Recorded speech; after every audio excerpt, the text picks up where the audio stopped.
Hello दोस्तों, विद्युत technicals में आपका स्वागत है। एसी थ्योरी की हमारी क्लास चल रही थी और आज की हमारी क्लास जो है क्लास 6 है। तो आज का हमारा टॉपिक है प्योर रेजिस्टिव सर्किट। तो क्लास स्टार्ट करने से पहले मैं आपको रिक्वेस्ट करना चाहूँगा कि अगर आप हमारे चैनल पर पहली बार आए हैं तो हमारे चैनल को सब्सक्राइब करें और बेल आइकन को दबा लें, जिससे आने वाले वीडियोज़ के नोटिफिकेशन आपको मिल जाए। तो चलिए क्लास को स्टार्ट करते हैं।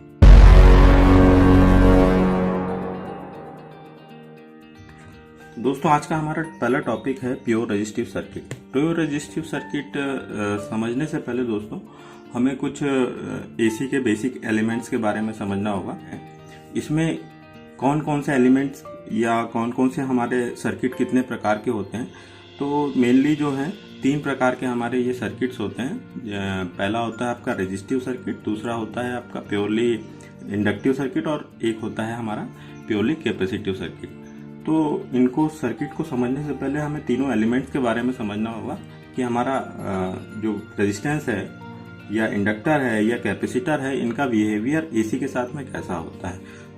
तो जो हमारा पहला एलिमेंट है, इसको आप लोग जानते भी होंगे, इसको हम कहते हैं रेजिस्टेंस। तो ये जो रेजिस्टेंस होता है, इसको आप जानते होंगे कि इसकी क्या क्वालिटी होती है कि ये जो है करंट के फ्लो का अपोज करता है, यानी करंट के फ्लो का विरोध करता है। इसमें से अगर कोई करंट बहे, चाहे वो एसी हो या डीसी हो, दोनों ही कंडीशन में क्या करता है, ये करंट के फ्लो का अपोज करता है। यदि वोल्टेज अप्लाई करते हैं, मान लीजिए वोल्टेज हमारा यहाँ पर हमने अप्लाई कर दिया E0, तो हम अगर इसकी करंट निकालना चाहें तो करंट कैसे निकालेंगे दोस्तों। तो करंट जो है इसका निकलेगा I0 is equal to E0 upon R, है ना। ये कौन सा फॉर्मूला दोस्त, ये आप लोग जानते हो, ये हमारा ओम्स लॉ है ना। ओम्स लॉ आप लोगों ने पढ़ा है। ओम्स लॉ में अगर हमें करंट निकालना होता है तो क्या होता है, I is equal to V by R, है ना। V को हम E भी लिख सकते हैं। तो ये E0 मतलब पीक वैल्यू, है ना, पीक वैल्यू। अगर हम इंस्टेंटेनियस की बात करेंगे तो हम क्या लिखेंगे, I इज इक्वल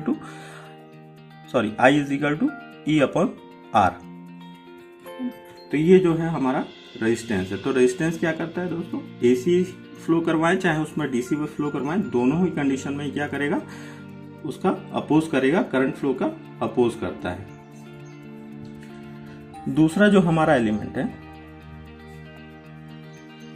ये कहलाता है हमारा इंडक्टर। इसको हमने जो है इंडक्टर, है ना, इसे हमने मैग्नेट चैप्टर में भी पढ़ा था। जो हमारा सोलेनाइड होता है ना, सोलेनाइड या एक कॉइल कह लें हम उसको। तो ये ऐसी डिवाइस है, इसको हम प्रदर्शित करते हैं L से, है ना, L से डिनोट करते हैं इसको। तो इंडक्टर ऐसा डिवाइस है जो करंट के चेंज होने का अपोजिशन करेगा। कैसे करेगा कि मान लीजिए अगर हम इस पर एसी सप्लाई कनेक्ट कर दें, ठीक है ना, अल्टरनेटिंग करंट, है ना। तो अल्टरनेटिंग करंट क्या होता है, उसका जो मैग्नीट्यूड होता है वो चेंज करता है ना। हर इंस्टेंट पे जो है उसका मैग्नीट्यूड चेंज होता है, डायरेक्शन चेंज होती है। तो जो हमारा इंडक्टर है, जब इस इंडक्टर में से करंट फ्लो होगी तो एक ईएमएफ इंड्यूस होगा। इंड्यूस ईएमएफ का क्या फॉर्मूला है, E is equal to minus L di बाई dt, है ना। मतलब टाइम के साथ जो चेंजेस आ रहे हैं, तो जो ईएमएफ इंड्यूस होगा वो जो होगा E होगा।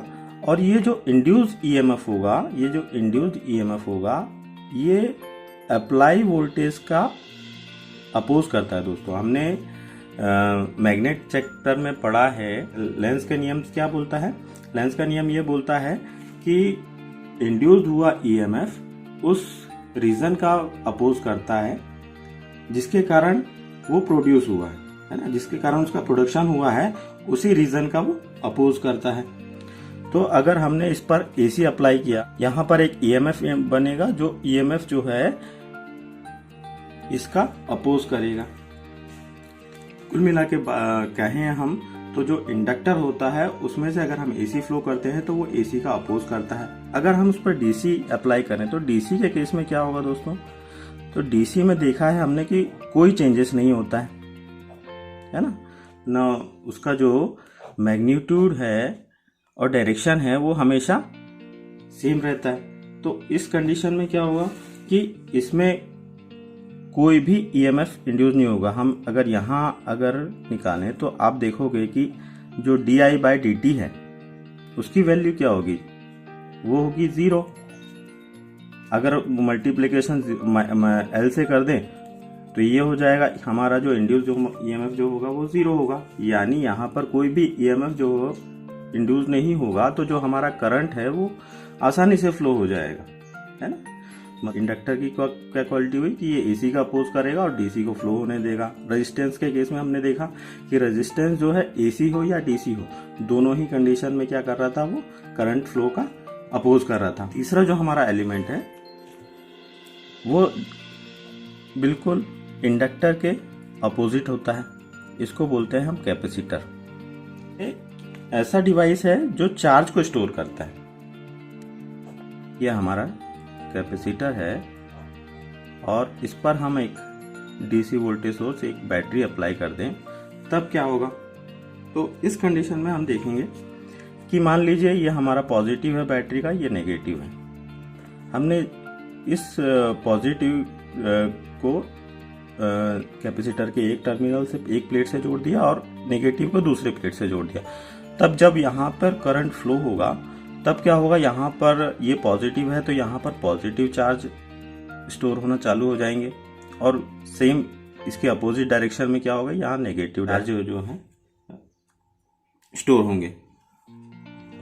अब क्या होगा दोस्तों, एक कंडीशन ऐसी आएगी कि यहाँ पर जो है पॉजिटिव का जो है ये जो पोटेंशियल होगा इस पॉजिटिव प्लेट का, बैटरी की पॉजिटिव प्लेट का इस कैपेसिटर की पॉजिटिव प्लेट से जो है पोटेंशियल जो होगा वो इक्वल हो जाएगा। जब हम जानते हैं कि जो हमारा पोटेंशियल है, अगर दोनों पॉइंट पर अगर पोटेंशियल का वैल्यू इक्वल होगा तो वहां से कोई करंट ही नहीं फ्लो हो जाएगा। तो यहाँ पर करंट की वैल्यू क्या हो जाएगी, 0 हो जाएगी। अब यहाँ पर कोई करंट फ्लो नहीं होगा, ठीक है ना। अगर हम बात करें, अगर हम इसको एसी सप्लाई से कनेक्ट कर दें, एसी सोर्स से कनेक्ट कर दें, तो मान लीजिए इसको हमने अल्टरनेटिंग वोल्टेज सोर्स से कनेक्ट कर दिया। अब क्या होगा दोस्तों, अल्टरनेटिंग सोर्स हमने जानते हैं कि उसका मैग्नीट्यूड और डायरेक्शन एक एक साइकिल पर जो है चेंज होता रहता है। तो चेंज होता रहता है, तो अब मान लीजिए ये फर्स्ट हाफ साइकिल है हमारा, ये फर्स्ट हाफ साइकिल है। तो फर्स्ट हाफ साइकिल में ये पॉजिटिव होगा तो ये पॉजिटिव होगा तो ये पॉजिटिव होगा, तो कुछ समय के लिए जो यहाँ पर पॉजिटिव चार्ज स्टोर होंगे, उसी समय में जो है यहाँ पर नेगेटिव चार्ज स्टोर होंगे। लेकिन हम देखेंगे दूसरे हाफ साइकिल में जो है उसका डायरेक्शन अपोजिट हो गया, तो जो हमारा पॉजिटिव साइड था वो नेगेटिव हो जाएगा और जो नेगेटिव साइड था वो पॉजिटिव हो जाएगा। अब क्या होगा, यहाँ से जो है पॉजिटिव चार्ज जो स्टोर हुए थे वो पॉजिटिव चार्ज नेगेटिव होने लग जाएंगे, हमारे पॉजिटिव चार्ज एंड होंगे और नेगेटिव होने लग जाएंगे। सेम यहाँ पर भी पॉजिटिव होने लग जाएंगे। तो अब क्या होगा दोस्तों, ये जो है एक टाइम के लिए जो रहता है आपका हाफ साइकिल पॉजिटिव और हाफ साइकिल नेगेटिव, जो चार्ज है दोस्तों वो एक इंस्टेंट पे आने के बाद में चेंज होता है। इसकी पोलैरिटी जो है एक इंस्टेंट पे आने के बाद चेंज हो रही है। तो हम देखेंगे कि एक बार ये पॉजिटिव हो रहा है, एक बार नेगेटिव होगा, तो जो हमारा करंट होगा वो कंटिन्यूअसली फ्लो होता रहेगा दोस्तों, है ना।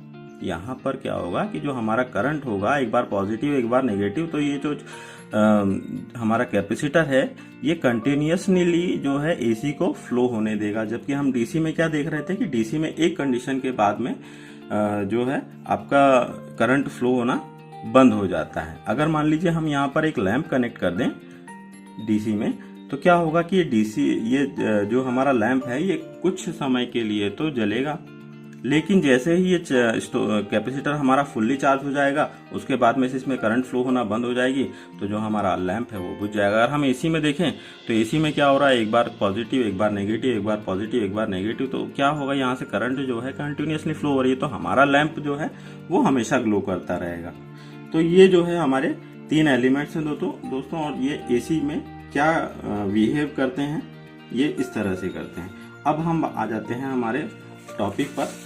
बात कर रहे थे प्योरली रेजिस्टिव सर्किट की। प्योरली रेजिस्टिव सर्किट जैसे इसके नाम से ही पता जानते हैं हम, इसके नाम से ही समझ में आ रहा है, प्योरली रेजिस्टिव सर्किट जिसमें केवल और केवल रेजिस्टेंस जोड़ेंगे हम, जिसमें शुद्ध रेजिस्टिव सर्किट या प्योर रेजिस्टिव सर्किट जिसमें केवल और केवल रेजिस्टेंस जोड़ेंगे। तो इस केस में क्या होता है दोस्तों, जो हमारा फेज होता है, फेज इन फेज होता है ना, इन फेज होता है। इन फेज का क्या मतलब है, इन फेज का मतलब ये है कि अगर हम इसका वेव ग्राफ देखें तो ये हमारी, मान लीजिए ये वोल्टेज है और इसी पर हम करंट को भी ड्रॉ कर लें तो करंट, ये हमारी करंट होगी।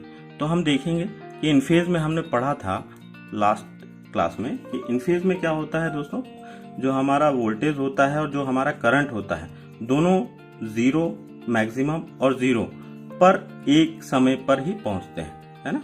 ये हमारा जो वोल्टेज है ये जीरो पर से स्टार्ट होगा तो करंट भी हमारा जीरो से उसी समय पर स्टार्ट हो रहा है। सेम समय पर वोल्टेज जो है हमारा मैक्स पे पहुंच रहा है और हमारा जो करंट है वो भी हमारा उसी समय पर मैक्स पर पहुंच रहा है और वापस जीरो पर सेम टाइम पे आ रहा है। तो यहाँ पर ये जो है हमारा ये सर्किट जो होगा ये इन फेज होगा। इन फेज होगा तो हमारे जो थीटा होता है दोस्तों, ये थीटा की वैल्यू क्या होगी, थीटा की वैल्यू होगी जीरो, है ना। जब थीटा की वैल्यू जीरो है तो मतलब ये इन फेज है ना। अगर हमको यहाँ पर अब करंट निकालना हो तो हमारा करंट का फॉर्मूला क्या होगा, सेम सिंपल वही V/R I = V/R, Ohm's law लगा करके हम यहाँ पर अपने करंट की वैल्यू निकाल लेंगे। किस कंडीशन में, जब हमारा सर्किट जो है प्योरली रेजिस्टिव हो, है ना। तो जो हमारा ओम्स लॉ वर्क करेगा वो सिर्फ प्योरली रेजिस्टिव सर्किट में ही वर्क करेगा। अगर हम इसके एग्जाम्पल की बात करें कि हमारा प्योरली रेजिस्टिव सर्किट के एग्जाम्पल, तो जैसे हमारा जो इनकैंडिसेंट लैंप जो होता है दोस्तों, इनकैंडिसेंट लैंप जो हमारा पहले यूज होता था, जिसका येलो सा लाइट होता था और जिसमें टंगस्टन का फिलामेंट यूज करते थे, है ना। तो उसमें जो 60 वाट के आते थे, 100 वाट के, 200 वाट के, है ना, ये जो आते थे ये हमारे फिलामेंट लैंप कहलाते थे। और इन फिलामेंट लैंप का जिस भी सर्किट में यूज होगा हमारा रेजिस्टिव सर्किट होगा, है ना। दूसरा एग्जांपल अगर हम, एक तो हमारा ये इनकैंडिसेंट लैंप हो गया,